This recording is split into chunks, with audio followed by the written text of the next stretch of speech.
English 22-ന് 21-ന് വെക്കാൻ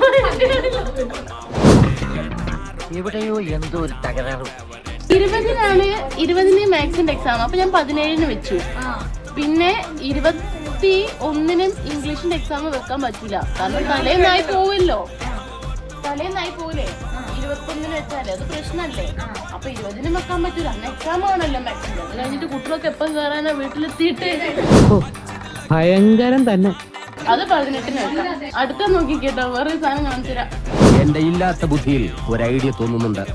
16-ന് exam live വെച്ചാൽ കുട്ടിക്ക് കയറാൻ പറ്റൂല. എടി 16-ന് ഓൾറെഡി ബയോളജിന്റെ എക്സാം ആണ്. അന്ന് എക്സാം കഴിഞ്ഞിട്ട് കുട്ടികൾ കയറാൻ ബുദ്ധിമുട്ടായിരിക്കില്ലേ. ഞാൻ ആലോചിച്ചിട്ട് ഒരു വഴിയെ കാണുന്നുള്ളൂ. ഫിസിക്സ് 18-ന്. അതിപ്പോ ഒരു 17 അല്ലെങ്കിൽ 16 വെച്ചാല് പിന്നെ അത് കഴിഞ്ഞിട്ട് പിന്നെ 18-ന് എക്സാം വെച്ചിട്ട് 19-ന് ലൈവ് വെക്കാൻ പറ്റുമോ? ഒരു കയ്യബദ്ധം മാറ്റിക്കരുത്. ആവശ്യമില്ലാത്ത ചോദ്യങ്ങൾ ചോദിക്കരുത്. അങ്ങനെയാണ് ഭ്രാന്താവുക എല്ലാം കൂടെ വരുമ്പോ.